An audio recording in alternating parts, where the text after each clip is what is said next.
Universidad Fermín Toro presenta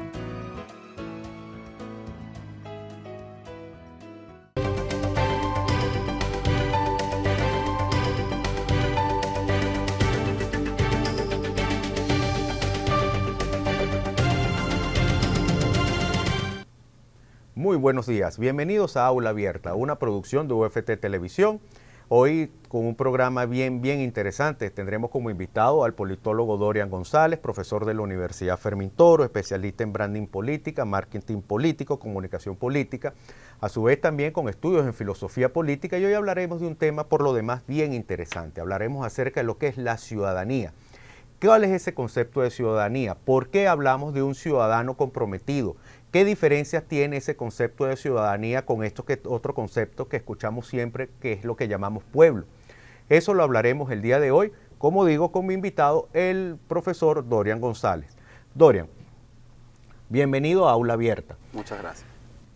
¿Qué es la ciudadanía? O sea, porque siempre escuchamos ese concepto, o sea, queremos un ciudadano. O sea, ¿cuál es la diferencia entre un ciudadano y eso que llamamos pueblo? Bueno, primeramente hay que precisar que la visión de pueblo emana de la ciudad griega y del Estado romano, donde había un cúmulo de personas allí que todavía el constructo político desde Solón en el 709 y en tiempo de Cicero no se había definido el rol o el patrón sobre la base de la participación.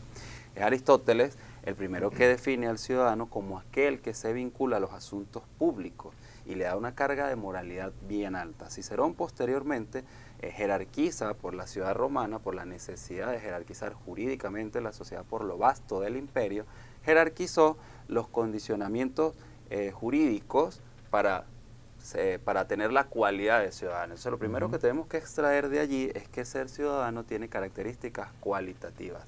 En los tiempos de hoy, en el contexto venezolano, pues el ciudadano venezolano pareciera que más bien se ha desprendido de este sistema de lealtades que debe haber entre los seres humanos para ser muy fiel al poder.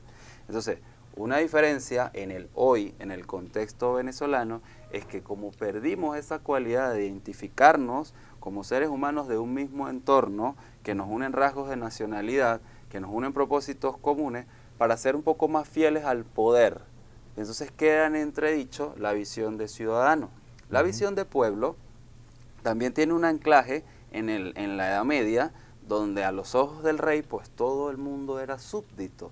¿Sí? El único ciudadano era el rey. Era el rey. Y era el rey porque tenía aparte cualidades divinas, cualidades santas. ¿Sí?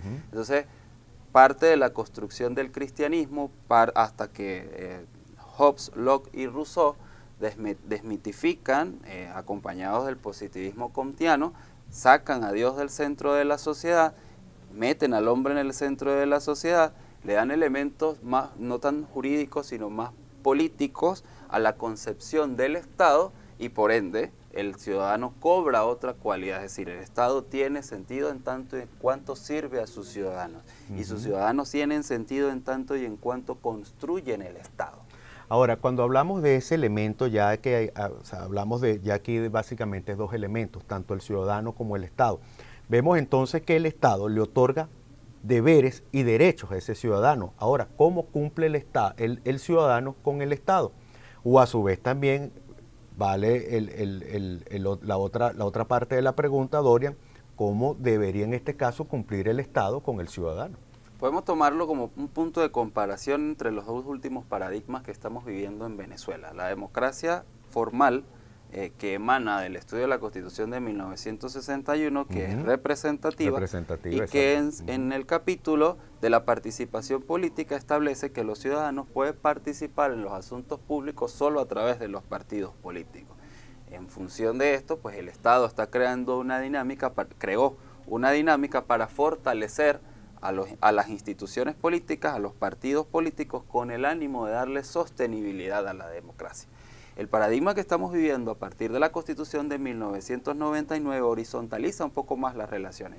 Los ciudadanos no tienen la necesidad de participar en las estructuras políticas, sino que también tienen el derecho y el deber de organizarse en distintas formas de organización social que aquí no vamos a entrar a calificar. Claro. La participación social entonces se circunscribe no solamente a los partidos políticos, sino a un entorno geográfico definido, ¿sí?, por la cantidad de ciudadanos que participan y por los intereses comunes que tengan estos ciudadanos dentro de su contexto comunitario.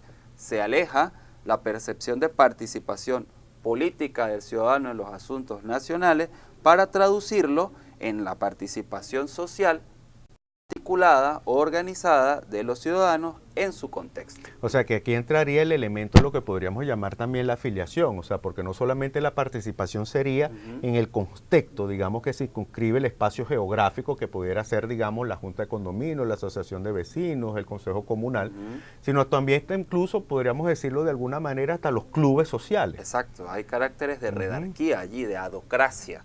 Es mucho más sencillo participar en formas de organización social un poco más horizontales que participar en los partidos políticos, que son estructuras mucho más verticales. Exactamente. Se está viendo en el país que las organizaciones no gubernamentales, las fundaciones, las asociaciones y las distintas formas de organización social son mucho más efectivas para dar cuenta de los problemas que tienen y de las posibles soluciones que las organizaciones políticas. Entonces ahí hay una segunda cualidad, la cualidad de no solamente el reconocimiento del poder, sino de que acercándonos como sociedad, acercándonos como ciudadanos, podemos resolver los problemas que tenemos. Y que los tiempos de respuesta también, por supuesto, van a ser diferentes, porque recordemos pues que lo hablábamos hace un rato, antes de comenzar el programa, las organizaciones políticas, por la misma verticalidad, sus tiempos de respuesta son siempre muchísimos más lentos, por decirlo de una manera, y la dinámica social, por supuesto, va a ir siempre muchísimo más aceleradamente. Digamos que la dinámica social va en cohete mientras los partidos suben en escalera. Suben por la escalera. Entonces, si uno se pone a ver, verdaderamente, pues estas organizaciones no gubernamentales, pues tratan de darle respuesta precisamente al ciudadano, respuesta que por supuesto lamentablemente las organizaciones políticas no lo están dando. Ahora, Dorian, ahí entonces habría un proceso de sustitución, en este caso a nivel ciudadano, de lo que sería la función de la organización política como ese interlocutor entre la sociedad y el Estado. Aunque pareciera que no, la globalización y la democracia participativa, este nuevo paradigma, tienen un hilo conductor, ¿no? Y el hilo conductor es precisamente horizontalizar la sociedad y su participación. Entonces, aquí el ciudadano adquiere una nueva cualidad, y esa cualidad es entre nosotros, ciudadanos, somos mucho más efectivos para resolver los problemas. En estos días veía una nota en Brasil de una comunidad en Curitiba que tenía muchas debilidades. Ciudad muy organizada, por cierto. Y que tenía un puente que se cayó. Este puente estaba traducido por el ente municipal en $180,000. Resulta que la ciudadanía pudo construirlo sobre la base del esfuerzo compartido en $5,000 en menos de un tercio del tiempo que estaba prometiendo la administración. Ok, perfecto. Vamos a una pausa, Dorian, pero quisiera dejar una pregunta al aire, y es específicamente, si tenemos un ciudadano comprometido, ¿qué diferencia tendríamos ese ciudadano comprometido con su sociedad, con su entorno? En este caso, con la diferencia, digamos, de un pueblo que verdaderamente pues, se dedique a seguir a una determinada organización política o a un líder. Ya venimos con más de Aula Abierta a través de UFT Televisión.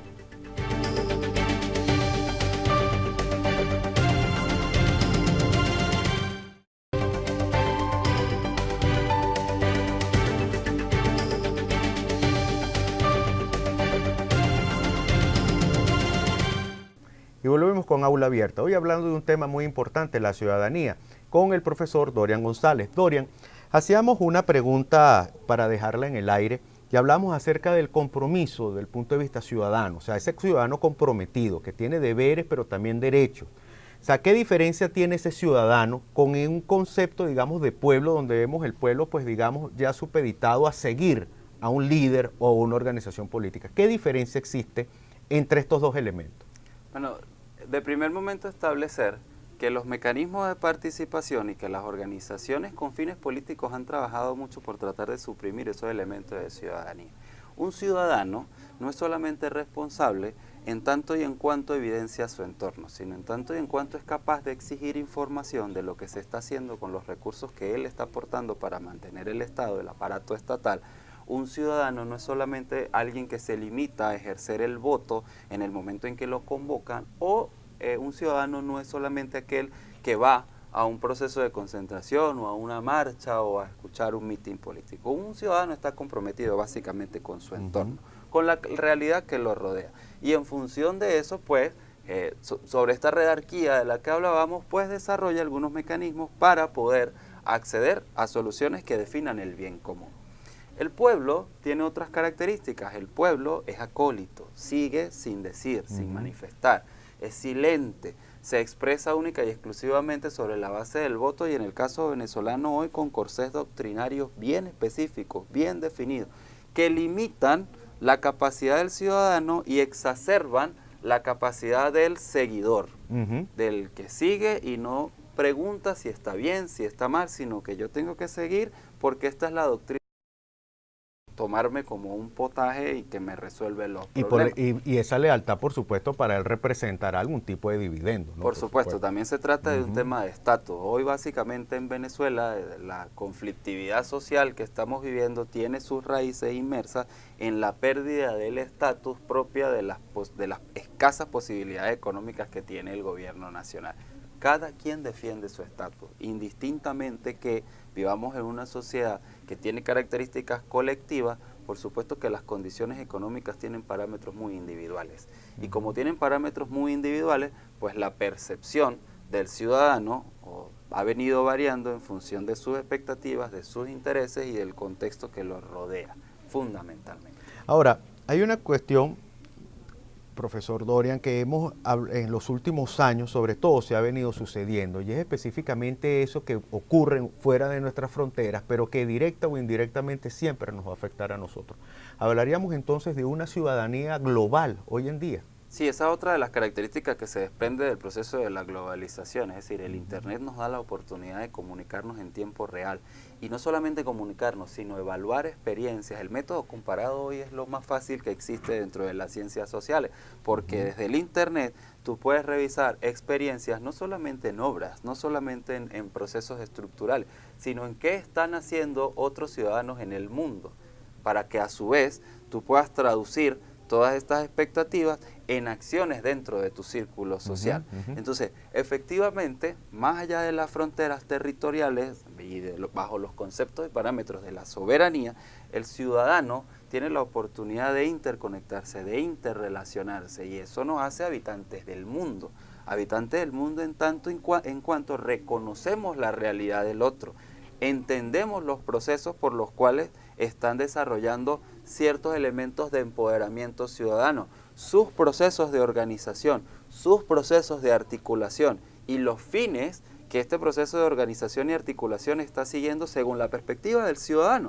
O sea, no es solamente la línea comunicacional de los medios de comunicación, es ya la labor propia de aquella persona que se conecta en redes sociales, en Internet, y puede ver, sin la necesidad de los corsés ideológicos, la realidad pura y dura o pragmática. Ahora, fíjate tú que eso es muy importante, porque hay algo que está sucediendo en los últimos años, ¿no? Y es que específicamente, por ejemplo, si hablamos de relaciones internacionales, siempre se hablaba que el principal actor internacional era el Estado, ¿ok? Que era quien a través de su política exterior es el que interactuaba, en este caso, con otros países. Hoy basado, por ejemplo, en lo que tú nos comentas, importante dentro de lo que es el escenario internacional, y que por supuesto se genera también una opinión pública internacional. ¿Cómo intervienen, por supuesto, todos estos aspectos hoy en día? Porque, por ejemplo, tenemos que ver el impacto que ha tenido actualmente las redes sociales y cómo se interactúa en todo momento y en tiempo real a través de esas mismas redes sociales. Hay un ejemplo en la historia reciente, en el contexto latinoamericano, que dio cuenta de esa situación. Todos los organismos multilaterales se crearon sobre la base de la representatividad del Estado. Exacto. El actor en el ámbito internacional era el Estado. Era el Estado. Pero en la OEA, en la discusión política que tiene Venezuela, logró una escalada tan grande que logró permear en la OEA. Y una de las discusiones que se daba en ese momento era si la OEA iba a defender al Estado venezolano, traducido en el gobierno que lo representa, o iba a defender a los ciudadanos que se estaban manifestando en función de elementos básicamente para alcanzar el poder. Y la discusión no se resolvió. La discusión queda allí y la discusión va a seguir quedando allí. Porque hoy, en los tiempos modernos de la globalización, los tiempos posmodernos de la globalización, el Estado tiene sentido en tanto y en cuanto sirve a sus ciudadanos. O sea, Dorian, que hoy en día el ciudadano, podríamos decirlo así, de alguna manera, tiene más poder. Es un reto para nosotros describir sobre la base de la investigación teórica, de la evaluación comparada de cada uno de los contextos, cómo el ciudadano hoy, incluso sobre las formas de su organización social, puede trascender la figura del Estado en el contexto internacional. Ahorita continuamos con más de Aula Abierta y quisiéramos dejar pues otra pregunta bien importante al aire, y es específicamente cuando ese ciudadano tiene más poder, Dorian, específicamente ese ciudadano nos puede indicar que pueda traer un proceso, digamos, de más orden o en este caso de mayor anarquía. Ya venimos con más de Aula Abierta.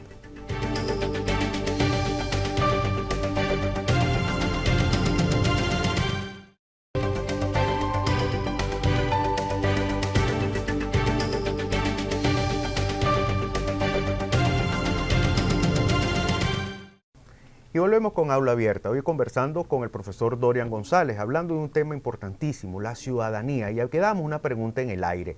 Hoy el ciudadano, ante todo lo que es este proceso de globalización, ¿tiene más poder o esto va a generar en mayor anarquía o mucho más orden? Una de las cosas en las que se avanzó con la construcción del Estado fue precisamente en la creación de parámetros que ordenen. ¿Sí? Los elementos propios del derecho circunscribieron al ciudadano para que éste pudiera desprenderse de sus libertades individuales para poder insertarse en los núcleos sociales sobre la base de que el Estado es un ente abstracto y despersonalizado, que es igual para todos nosotros, pero que está por encima de todos nosotros. De igual forma, el derecho emana de la costumbre. Toda vez que los ciudadanos asuman como una costumbre que en cada proceso, sobre la base de su organización y de su articulación, son capaces de trascender las barreras nacionales en los encuadres internacionales y hacer sentir su voz en función de sus expectativas, posiblemente si eso se hace costumbre en algún momento se vuelve norma. Eso lo vamos a ver y tenemos que estudiarlo, porque estos fenómenos ya se vienen dando. Fenómenos como que organizaciones no gubernamentales son capaces de denunciar a sus gobernantes o a sus estados en función del maltrato de los derechos humanos, en función de las lesiones administrativas o corrupción, que hoy también es un delito de lesa humanidad. O demandar, por ejemplo, la igualdad de género. La igualdad de género, el tema de la comunidad LGTBI, ¿sí? Todos estos casos se están ventilando en instancias internacionales y no precisamente han sido los estados o los gobiernos que representan los estados los que han dado las discusiones, han sido los ciudadanos. Entonces hay un fenómeno que viene despertándose a partir, en mi punto de vista, a partir del uso del Internet y las herramientas tecnológicas de comunicación, porque nos permite ver otras experiencias. Claro, y mayor capacidad de información también, en este caso también mayor capacidad de análisis y también en este caso un mayor poder de decisión, ¿no? Así es. Ahora, la segunda pregunta, Dorian, era, ¿eso va a generar en el sentido que genera más orden? O a través, podríamos decirlo así, de una sociedad mucho más irreverente, ver de qué positivo sale de esa irreverencia. Pareciera que en este momento la sociedad se está comportando de forma irreverente al poder, porque en la visión de poder no están quedando satisfechas sus expectativas. Pareciera que es la corriente. El poder se ha quedado atrás. Pues, sí, precisamente por los procesos burocráticos que encierran la dinámica de poder. Se pareciera que los ciudadanos han venido asumiendo roles y responsabilidades no solamente propias de su contexto, sino de las realidades que han venido adquiriendo por el Internet. Que vaya a generar orden, más orden, bueno, depende del grado de madurez y de organización que tengan los ciudadanos en determinado contexto. Pero que definitivamente va a cambiar las relaciones, incluido el orden, en la sociedad y en los estados actuales como los conocemos, sí.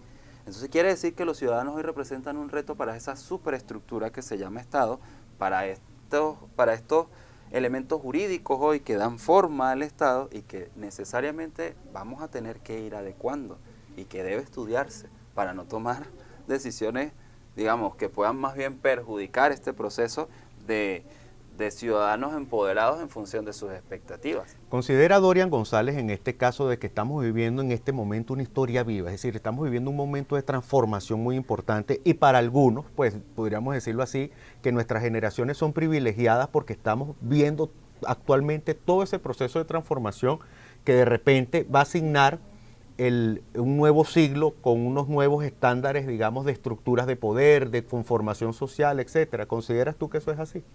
Tan es así que los procesos, digamos, los procesos históricos que dan cambios y marca y que rompieron paradigmas en tiempos anteriores, tardan una cantidad de tiempo muy largo. Exacto. Hoy las brechas de tiempo se están achicando y se achican precisamente por el uso de la tecnología. Entonces, esta generación está viendo crecer a una nueva generación que va a tener muchos mejores elementos de lo que nosotros tuvimos en materia comunicacional y por ende su capacidad de ver al mundo como una unidad mucho más pequeña se va a exacerbar y en tanto y en cuanto eso ocurra, evaluando realidades de otros contextos, va a haber un proceso de normalización de las relaciones sociales a nivel mundial. Un ciudadano de Europa, un ciudadano venezolano, un ciudadano de África, trabajando a lo mejor en fines comunes con respecto de sus entornos y de sus dinámicas. Y todo esto lo vamos a ver. Sí, señor. Bueno, muchas gracias a Dorian González, profesor Dorian González, repito, politólogo, profesor de la Escuela de Ciencias Políticas, especialista en branding y marketing político, al igual que en los temas de filosofía política. Muchas gracias, Dorian, por aceptar la invitación. Esperemos pues tenerte para próximos programas. Y verdaderamente, bueno, hoy tuvimos Aula Abierta, una producción de UFT Televisión. Recuerden nuestras redes sociales en Twitter e Instagram, @UFTTV, en Facebook UFT Televisión y el correo electrónico televisión.uft@gmail.com. Muchas gracias por la sintonía y será hasta la próxima.